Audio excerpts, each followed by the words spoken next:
Hey, you guys, welcome back to the Teach Them Diligently podcast. I am so grateful that you've chosen to join me again today.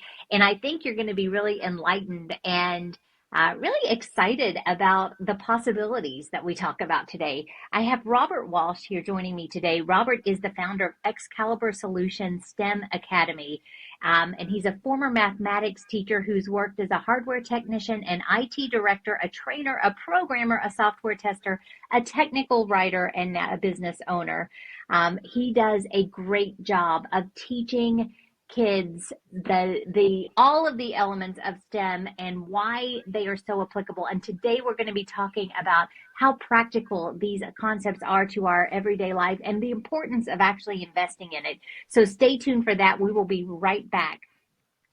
If you've not yet subscribed to the Teach Them Diligently podcast, I want to encourage you to do that. We have new episodes that come out every week, all of which are directed for right where you are. We want to encourage you and challenge you and talk about everything that has to do with parenting and homeschooling your children biblically and excellently. We want to make sure that we are doing everything that God has called us to do, all to the glory of God.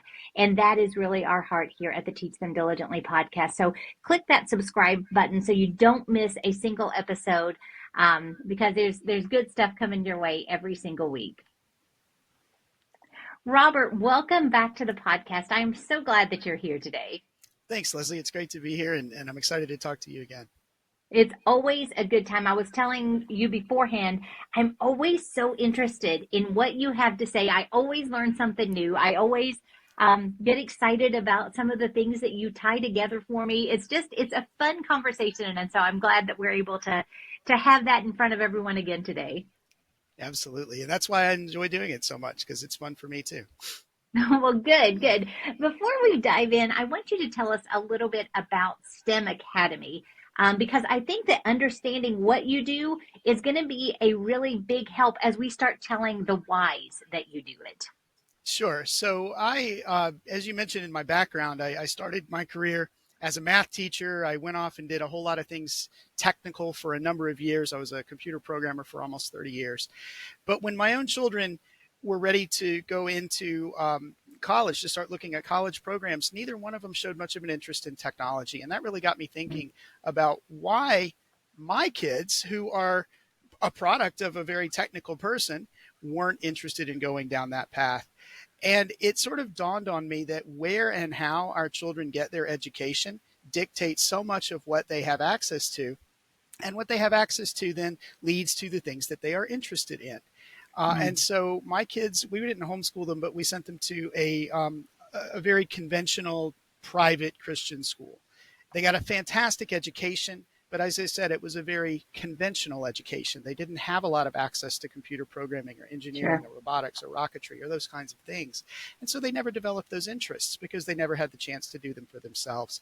And so that's the point at which I decided that I should take my business and turn it into a way to provide those opportunities for kids who don't go to the large public schools where they do have access to all those sorts of classes and resources, because everybody needs this background.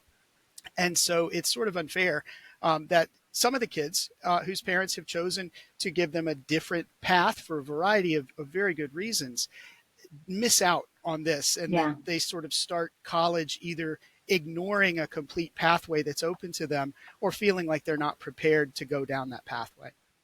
Oh, yeah. I talk to parents all the time where I think that what you just laid out is so true, where it just never even crosses their mind. It actually got me thinking, as you know, as I look back on my background, I had no training in any of this stuff. And I'm much older than a lot of the parents who are homeschooling now. But even for them, do you find that a lot of the parents feel truly ill-equipped because they were never exposed to these concepts, these subjects, and so that kind of trickles down to their children? Absolutely. When I talk with parents at conferences and people that I engage with through our homeschool program, through the Excalibur Solutions STEM Academy, the parents are like, they're so grateful that this opportunity exists because they didn't have these opportunities. And if you didn't go into an engineering or a scientific field yourself, then programming probably scares you. Mm. Electronics is foreign to you.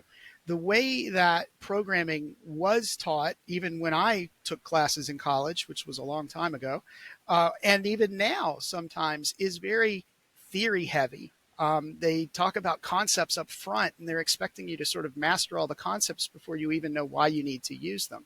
So if you even had to take a programming class, in the 80s or the early 90s as a parent when you were getting your degree, if you didn't stick with it, you've lost all of that. The technology changes very fast.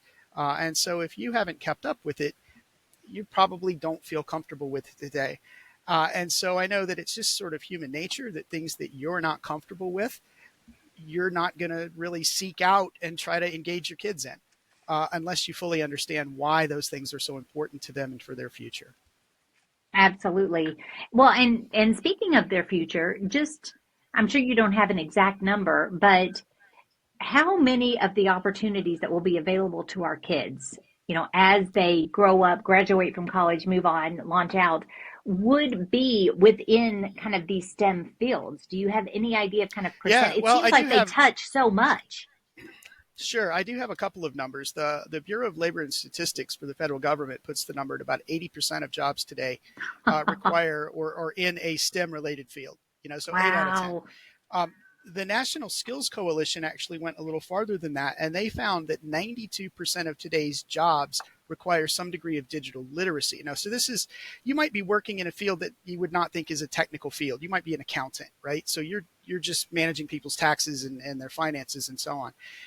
But to do that, you have to be able to now effectively use secure file sharing systems so that your clients can scan their documents and upload them to you for review, right? So now you're in the realm of cloud computing, even though you do taxes for a living. And there's just so much of that that just to get any job done, if you're an HVAC installer or inspector, everybody that comes out to my house now, whether it's people to work on my air conditioning or the pest control people, I don't sign paper forms anymore. They hand me a tablet and I digitally sign the document on the tablet, right? And that information gets uploaded to their system immediately. If I Mm. have to pay for it, it's a credit card in the moment, right? So jobs for people who used to sort of shun technology, there are no jobs anymore where you can hide from or avoid technology. Everything that you Wow. do is going to have some technical component to it. That's amazing. And the fact that 80% or so of jobs are deeply invested in these fields just really underscores the importance of us taking the time to make sure our kids are prepared for that reality in their world. Exactly. Yeah. And I mean, you can't go anywhere today without needing to do something with technology. Yeah. Well, just getting down to kind of the baseline of things, when you talk about STEM, what exactly does that entail? If anyone is listening in and they don't really understand, I hear this term all the time, STEM, STEAM, whatever. What does STEM actually entail? Yeah, so that's a really good question. And you maybe be surprised. I'm often surprised at how many people don't even understand what the acronym stands for. Hmm. I take it for granted because it's the world I live in. But there are a lot of people who do hear it and they wonder what is this word that everybody's using? But STEM is an acronym for science, technology, engineering, and math. And if we as parents think back to how we went to school, those subjects were siloed. You went to math class and you did math in math class. You went to science, you did science in science class. You went to English, you did English in science class. So you probably have asked the question in social studies, does spelling count?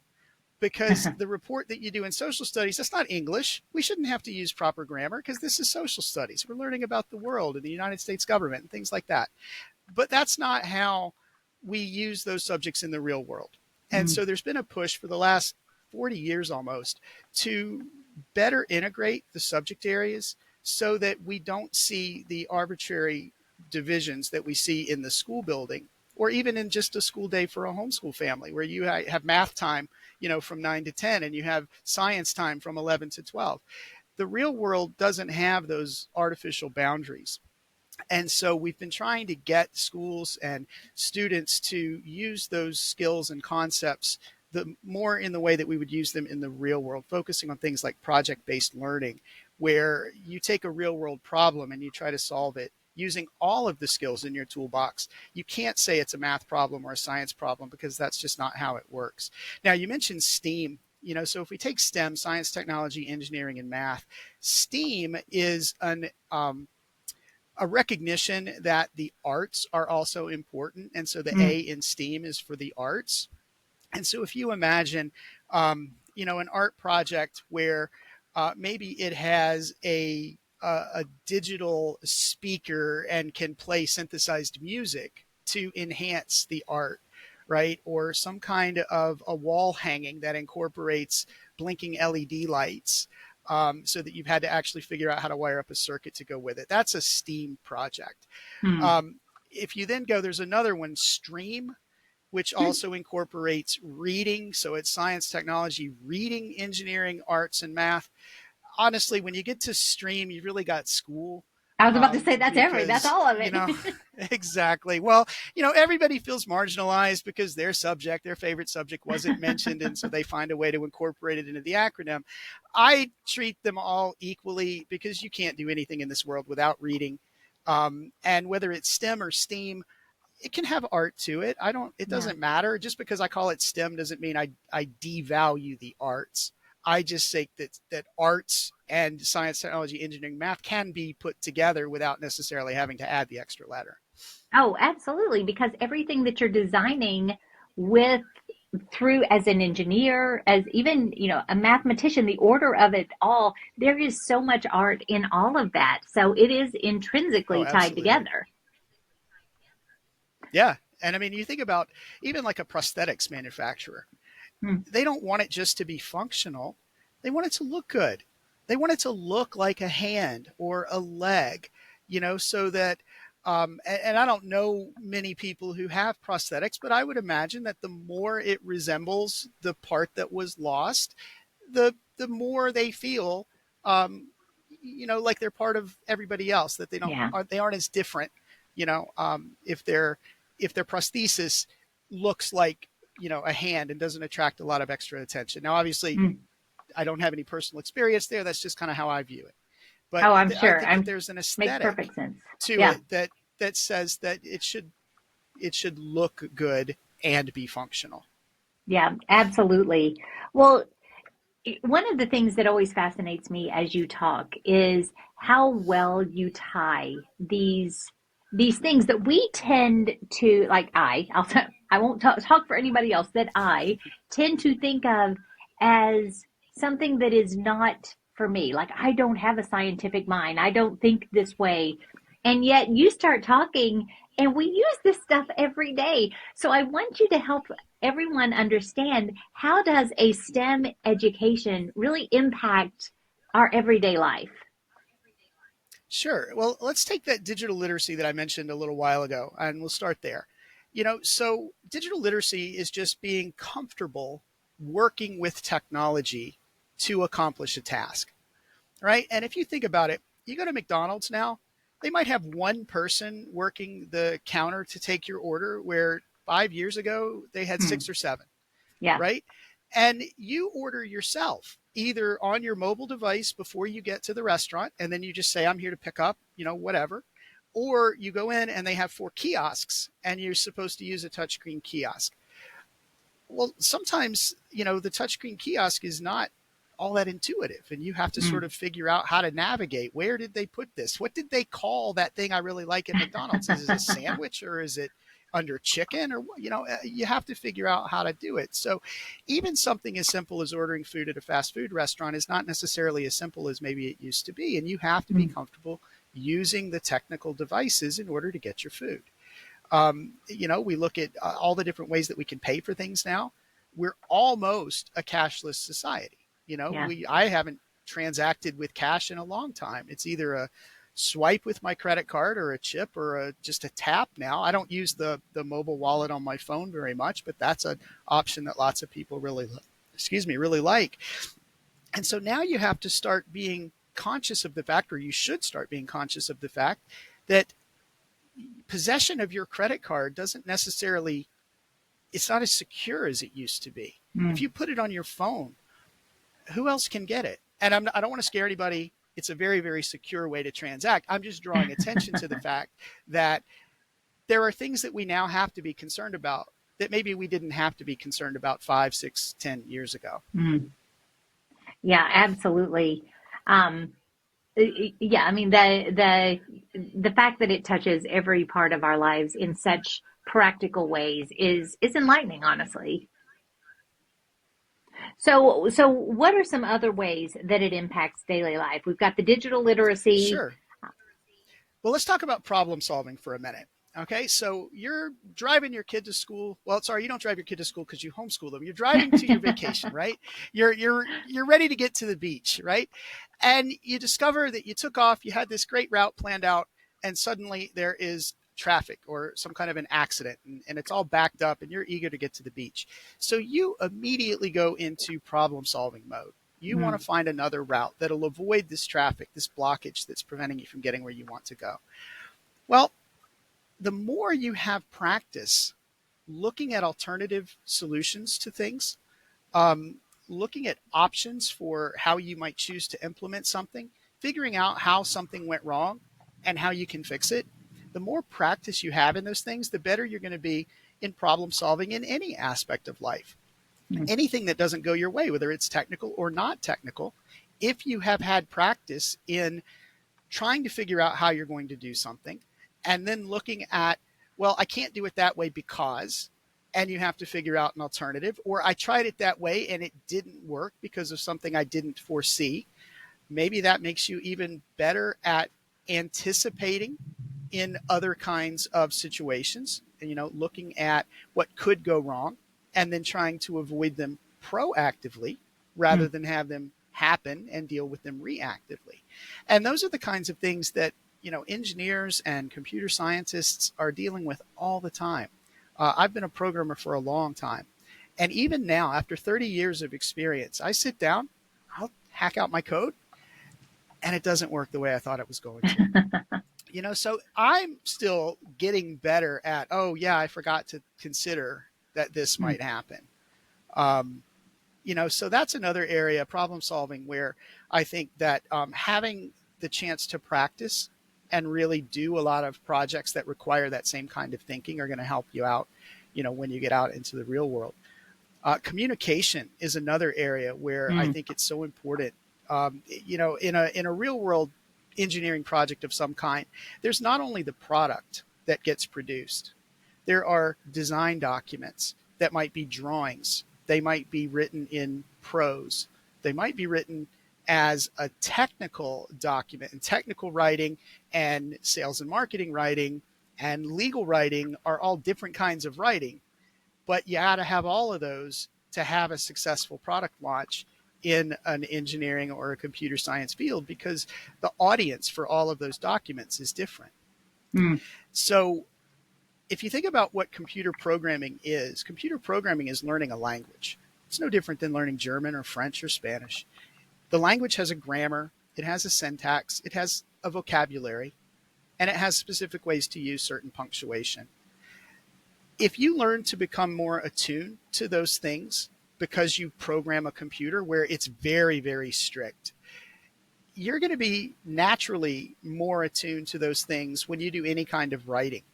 So even if we aren't focused on the parts of those projects that are documents, and we look at the product itself, there's a lot of communication in the product that you have to pay attention to the rules for how that language gets used in that context.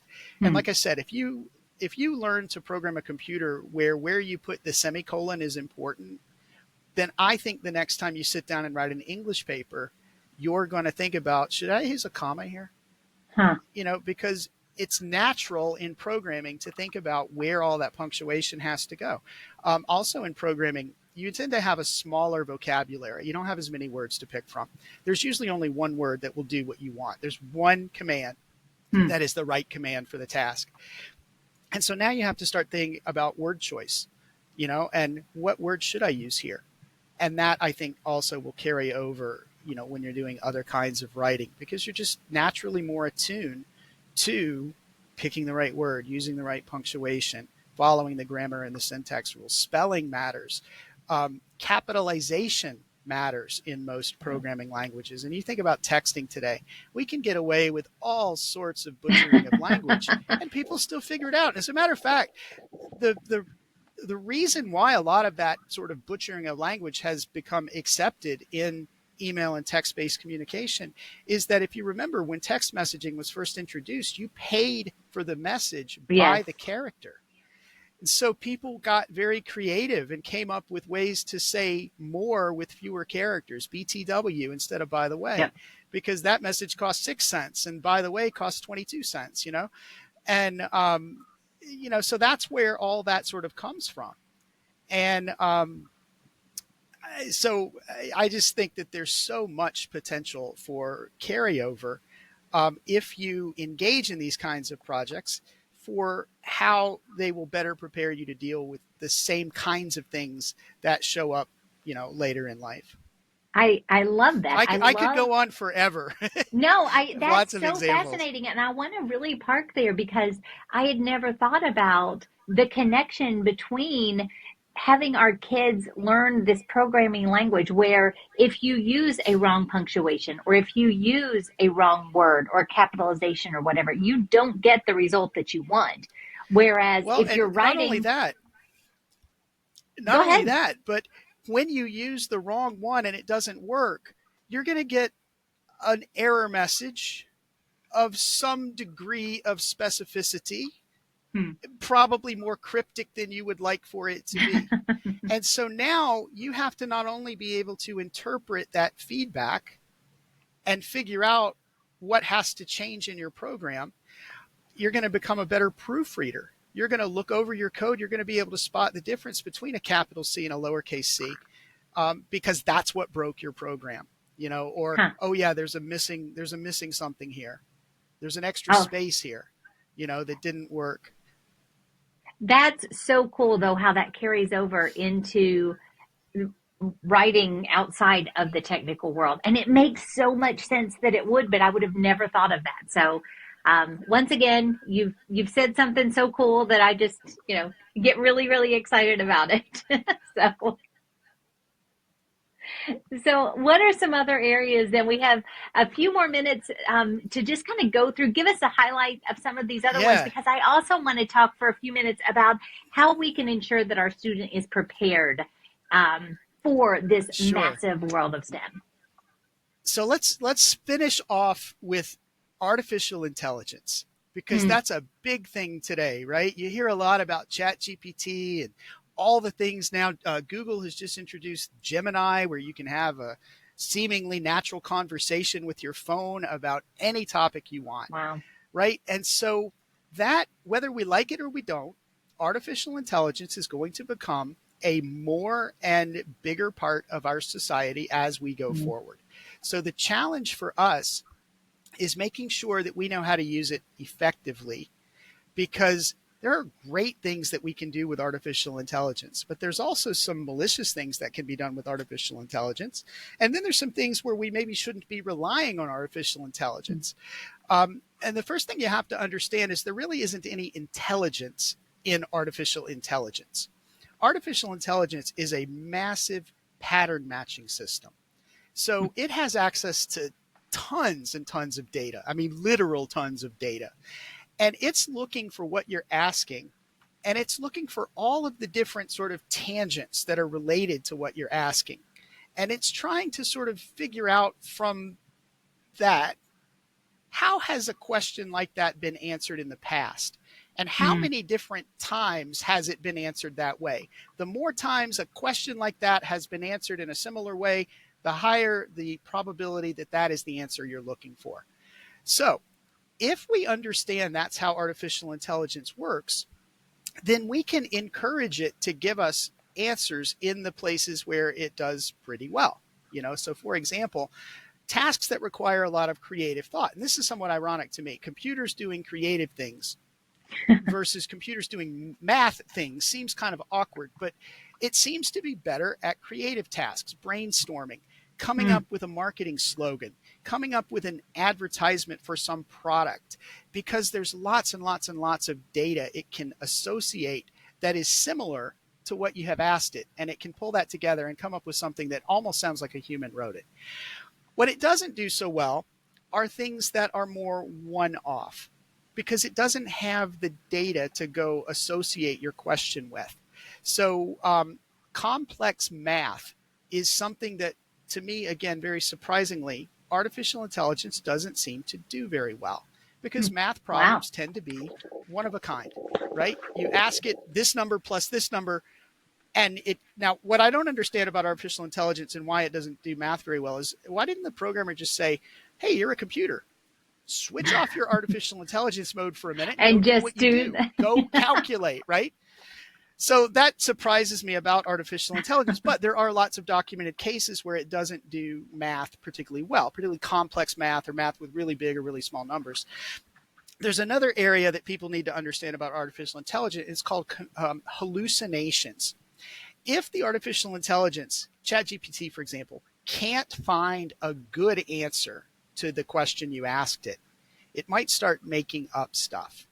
And you're like, oh, how could it possibly do that? Well, there Wow. are documented cases. There was a lawyer in New York who ended up being sanctioned by the court because his firm was using ChatGPT to write briefs. Okay, and writing a legal brief requires going and researching and finding related cases and summarizing them and telling the court why, based on all these legal precedents, why your side should win in Yeah. the Yeah. case. Well, if those court cases never existed and Wow. you are citing them as legal precedent, you're in big trouble.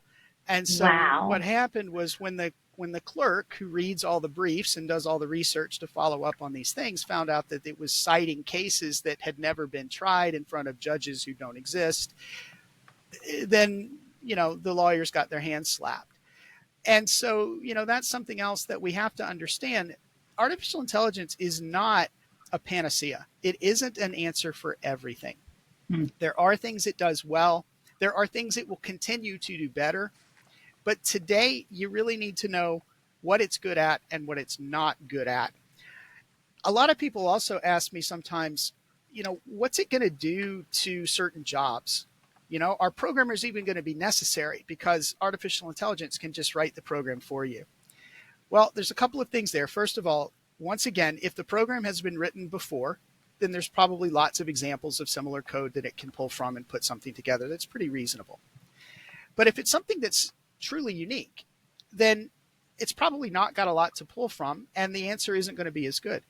Mm. The other thing is that the programmer will always need to be better than the artificial intelligence, because it's the programmer's job to prove that the artificial intelligence didn't miss anything or didn't introduce errors around certain what are called boundary conditions, the places where maybe it could do this or maybe it could do that, and the computer has to decide which is the right course of action. Those are the places where errors tend to exist in human written code, and they are the places where you'll find errors a lot of times in AI code, because they just don't know how to deal with that sort of thing. That requires reasoning, and artificial intelligence isn't reasoning. Mm. Wow. So fascinating. I bet you could probably do an entire podcast just on AI and how to use it and what its I limitations could. are. And it's fascinating. It is, and the way that it is changing the way that some simple tasks are done is pretty amazing as well. Um, but with, rather than falling into that little rabbit hole there, Sure. how do parents ensure that their students are really well prepared in um, a STEM education that to make sure that they're ready for this next stage of their life? Sure. So a couple of things. I think number one, a lot of families, and homeschool families may be a little bit more kind of this way of thinking than non-homeschool families tend to be. You need to let your kids have access to the technology. All right. But you've got to be selective about it. All right. Mm. I understand that you want to, isolate your kids from social media. Yeah, that's a valid concern. But that doesn't mean don't let them use a laptop or don't let them use a mobile phone. They need to learn how to use those devices, or they're going to be left behind. Yeah. So you need to educate yourself a little bit about how to ensure that the technology that you're giving them access to is safe, and that they're going to be protected. Um, but take a laptop for example. If you don't know your way around a keyboard, when you go to college and every paper that you have to turn in has to be typed and submitted electronically, Yeah. it's either going to be full of errors or it's going to take 10 times longer to write. So with that specifically, I understand the need and the desire to have kids who can write longhand, because I think that's a lost art. But let them write a first draft longhand, and then give them the practice of typing and Yeah. editing their first draft on a computer, so that they get familiar with the keyboard and they learn to use Google Docs, and they learn to incorporate the graphics and the other kinds of multimedia that you can't do on a paper type project. Mm. So I think you just need to blend, the traditional methods, because I think you should do a project on poster board, but then go and create a multimedia version of that Yeah. same project, so that you have access to that. I do think that all kids should learn some computer programming. I don't know that necessarily, obviously, they're not all going to go into computer programming as Right. a career. But as we talked about, there's so many skills that they can learn that will carry over, that I think will make them better communicators in general, that come from that. And then if you take something like web development, for example, we all use the internet, and there's so much on the internet today. If anybody has set up their own website, like at Etsy, where they're selling crafts that they make, or Wix or Squarespace or any of those places, almost all of the web editors today are drag and drop. And that means that you Mm-hmm. log in, you get a palette, you can just pull the components over and assemble Right. them, and you got this beautiful web page, right?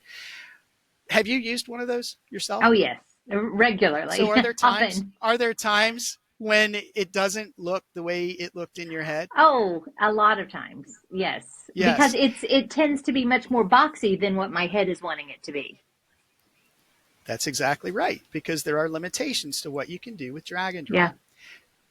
Most of the drag and drop web editors that we use today allow the person creating them to go behind the drag and drop and access the code directly. So if you know a little bit of HTML, and if you know a little bit of CSS, and if you know a little bit of JavaScript, you might be able to make some little tweaks and Hmm. adjustments that make it look closer to the way you wanted it to work or the way you wanted it to behave. I use two systems for our online content regularly. And in both of them, in almost every lesson that we put up, I'm going to the code and making changes directly to the HTML or the styles, because it won't let me do what I want to do through the drag and drop, Yeah. editor. And so just having that as a skill, in the toolbox, is going to make it easier for you. Even if you really, I don't need to learn to be a web designer because it's all going to be just drag and drop. Well, a little bit of skill in that area is going to make your page look that much better, or Oh, even allow it to do things that you didn't know that you could make it do. cool. Very, very cool. Well, Robert, we are pretty much out of time, but I want you to tell everybody once again about the academy that you run and how their child can participate in it, what kind of classes you offer, that kind of thing. Yeah, so all of the content that we put together right now is self-paced video lessons. So we actually now have two different kinds of access. We have an all-access subscription program where you pay monthly or annually. You get access to every project that we create. We have around, let's see, I want to say close to 100 hours of content in Wow. that subscriber library now, and we put up 1 to 2 projects every month. That's Hmm. our goal. And it's a collection of Scratch programming, which is a very nice general introduction. It's a drag and drop programming environment, so you don't have to worry about all the punctuation and the spelling and the keywords. It's great for kids who don't have the typing skills yet, or who just aren't ready to really internalize the grammar and the vocabulary that you need to work in a text-based language. But we do Python, we do web development, we do electronics projects. So we've got the all access subscription that you can get. We also now have started introducing individual projects that you can just buy one project, Hmm. and so You can go to our website and you can get access to both catalogs, either the subscriber content or the individual project content. And that's really for people who maybe are interested in just one area, like Scratch programming. You can just buy the Scratch projects. Or maybe you're just not ready to know. You don't know whether you want to commit to this. You don't know how long your kid's going to want to do it. Yeah. So the single project. Now, with the single project, we actually have some things that aren't included in our subscriber library, and these teach kids how to solder. So you actually take a kit that has a little printed circuit board and LEDs and resistors and other components, and you use a soldering iron and you assemble the whole thing, and in the end, you got a little blinking medallion that you can wear that lights up in a bunch of Wow. different patterns. So Super yeah, we got some fun. really cool stuff, and we're just constantly adding new content, new projects in both systems. So Very cool. Very cool. Well, tell us, where can our families connect with you? We'll make sure we put all these links in the show notes, but it's good to hear them as well. yeah, the best place, because you can find out where we are and see all of those different subscriber options, purchase options, but also you can find all our social media and my LinkedIn account and our email address, and all that is our website. So that is stem.excalibur-solutions.com. All right. Well, we'll make sure that that's in there. Thank you so much for joining us today, Robert. It has, as always, been really fascinating and just enlightening and fun. And, it just kind of makes me want to dive into this more. Well, that's great. I'm very happy to have been here, and I enjoyed talking to you. Thanks so much. You're welcome. And to everyone else, thank you for taking the time to join us today. I hope you will check out Excalibur Solutions. I'm going to give you all of the links to what he does. I can tell you, when he is on site, he does the coolest stuff with kids, and his booth always has a swarm of kids around them. He does special classes for the kids where they get to actually work on circuit boards and other stuff, and it is amazing. So if you're coming to our events, make sure that you check him out. Look on the website for different things that are being offered, because your kids will love it, and it's going to change the way that they look at all of this stuff. So take advantage of those classes and those Yeah, and offerings on site. Yeah. I know right now that we're scheduled to do 2 programming workshops, one in Branson, one in Pigeon Forge next year.